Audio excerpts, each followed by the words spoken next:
Pilipinas at tuyong dagiti kang runan at damag diti PTV Cordillera. Kaspas ti panagsagana ti lokal a gobyerno ti Baguio City nangilatang iti pondo ti LGU manikod iti Quick Response Fund para kadagiti posible nga epekto ti tikag. Na-reactivate mo ti El Nino Task Force ti National Government para iti napaartang a koordinasyon dagiti nagduduma nga ahensya. Ada detalye ni Jezreel Kate Lapizat.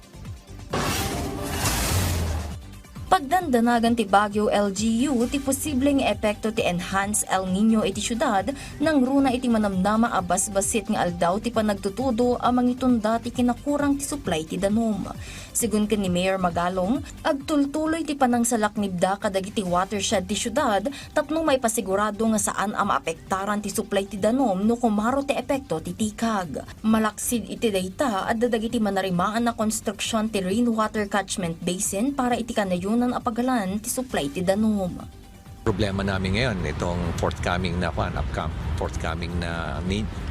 El Nino, and it appears na most probably maka-experience na naman tayo ng drought. Kailangan talaga natin ng reserve funds, so we cannot spend all the QRF natin.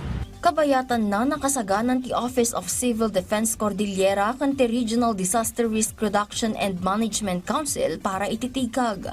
Babaw ni iti koordinasyon ti ahensya iti Department of Agriculture nang rugidan anang ipaay ti kagawaan a kasapulan dagiti mannalon sakbay a kumaro ti epekto ti tikag kas dagiti abono, solar pumps kanda dumapay.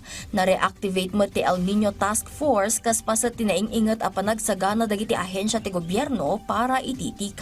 Kinakalap namin yung mga lahat ng needs ng mga local government units, no, provinces, and then mag-submit po sila ng recommendation o report.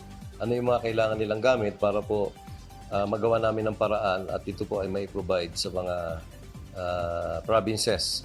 Kadwa dagiti masaknan nga ahensya kan dagiti local government units agtultuloy ti panangsalaknib kadagiti kabambantayan kontra iti forest fire. Kinunanamat nga no maidilig kadagiti napalpalabas a panawon ti tikag nabababa ti forest fire itaatawan. Agpalpalagip mo ti opisyal may papan iti panaglapad ti insidente ti uram itaanabara ti panawon. Kastamat ti panangsalaknib iti salunat kadagiti heat-related illnesses. Very prevalent po yung heat stroke, no, during sa panahon na ganito. So, through DOH, nagpalabas na rin po sila ng abiso, no, and advisory na mag-hydrate po tayo, no? Minom ng tubig, kung may nararamdaman na abnormal sa ating pangangatawan, baka po heat stroke na ito. So, kumonsulta na po tayo sa malapit na clinic natin. Jezreel Kate Lapizar para iti Pambansang TV, iti Baro, Pilipinas.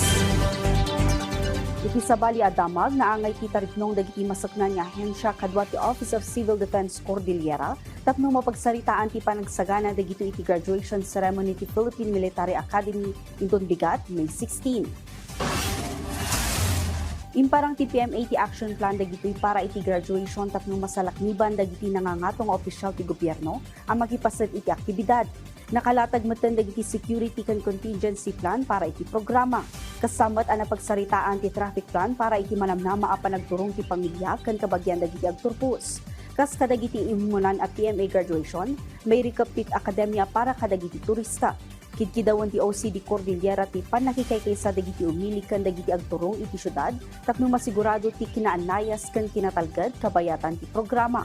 Agturong ti 207 cadets ti PMA talang dangal class of 2026 inton bigat aldaw ti Sabado. Hindi po tatanggap ang PMA ng mga local tourists, even yung mga international tourists during the activity itself. No, because this is an exclusive activity for the Philippine Military Academy, lalong-lalo na po yung graduation.